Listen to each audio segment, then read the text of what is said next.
Assalamualaikum warahmatullahi wabarakatuh. Di sini kami dari kelompok 8 ingin menyampaikan sebuah materi presentasi yang berjudul Pelaku-Pelaku Ekonomi. Namun sebelum itu, izinkan kami memperkenalkan diri terlebih dahulu. Di sini saya Ahmad Basuki sebagai moderator.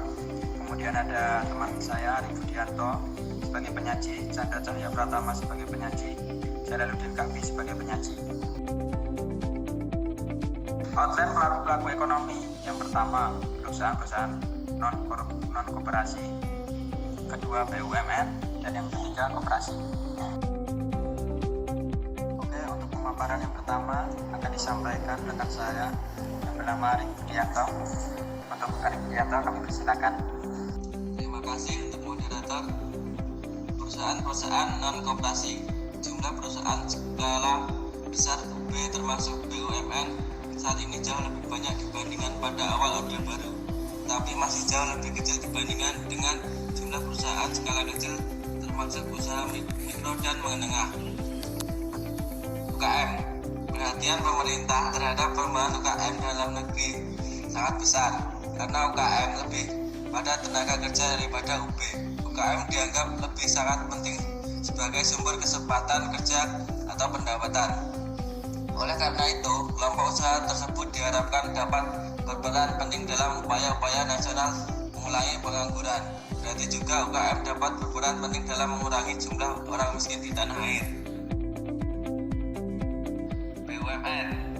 Sejak krisis ekonomi 1997 atau 1998, BUMN menjadi salah satu topik perdebatan publik karena di satu sisi BUMN yang selama ini buruk, antara lain karena dianggap sebagai sarana KKN, sumber pemasaran dari birokrat, tidak membawa manfaat bagi masyarakat banyak maupun sekitarnya, tidak memperoleh hasil atau keuntungan kecuali dengan berbagai subsidi, konsesi, dan lain-lain yang menyebabkan BUMN memperoleh citra negatif.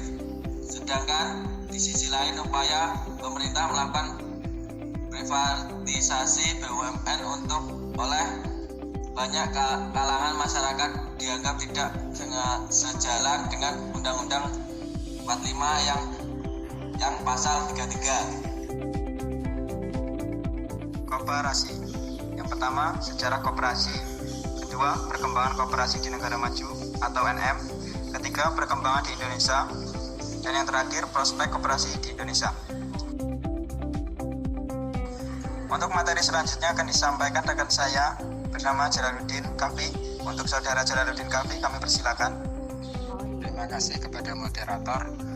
Sejarah koperasi. Kegiatan berkoperasi dan organisasi koperasi pada mulanya diperkenalkan di Inggris di sekitar abad pertengahan. Pada waktu itu, misi utama berkoperasi adalah untuk menolong kaum buruh dan petani yang menghadapi problem-problem ekonomi dengan menggalang kekuatan mereka sendiri. Sejak munculnya ide tersebut, hingga saat ini, banyak koperasi di negara-negara maju NM seperti di Uni Eropa UE dan AS sudah menjadi perusahaan-perusahaan besar, termasuk di sektor pertanian, industri, manufaktur, dan perbankan yang mampu bersaing dengan korporat kapitalis. Perkembangan koperasi di negara maju. Perkembangan dari koperasi di negara maju memberi kesan bahwa koperasi tidak bertentangan dengan hegemoni kapitalis. Sebaliknya, koperasi tersebut tidak hanya mampu selama ini bersaing dengan perusahaan-perusahaan besar non-koperasi, tetapi mereka juga menyumbang terhadap kemajuan ekonomi dari negara-negara kapitalis tersebut. Untuk materi selanjutnya akan disampaikan rekan saya yang bernama Chandra Cahya Pratama. Untuk saudara Chandra, saya persilakan. Terima kasih untuk moderator atas waktunya. Perkembangan koperasi di Indonesia. Koperasi selama ini sudah didukung oleh pemerintah sesuai kedudukan istimewa dari koperasi di dalam sistem perekonomian Indonesia.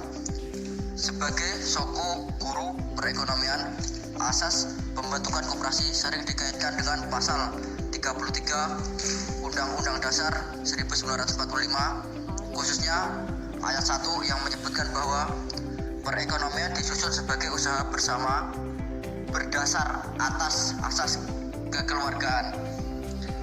Memasuki tahun 2000, koperasi di Indonesia didominasi oleh koperasi kredit yang menguasai antara 55-60% dari seluruh aset koperasi. Sementara itu, dilihat dari populasi, koperasi yang terkait dengan program pemerintah hanya sekitar 25% dari populasi koperasi atau sekitar 35% dari populasi koperasi aktif. Prospek koperasi Indonesia. Dalam hal ini terdapat dua hal yang harus dilihat terlebih dahulu, yakni sejarah keberadaan koperasi dan fungsi yang dijalankan oleh koperasi yang ada di Indonesia selama ini.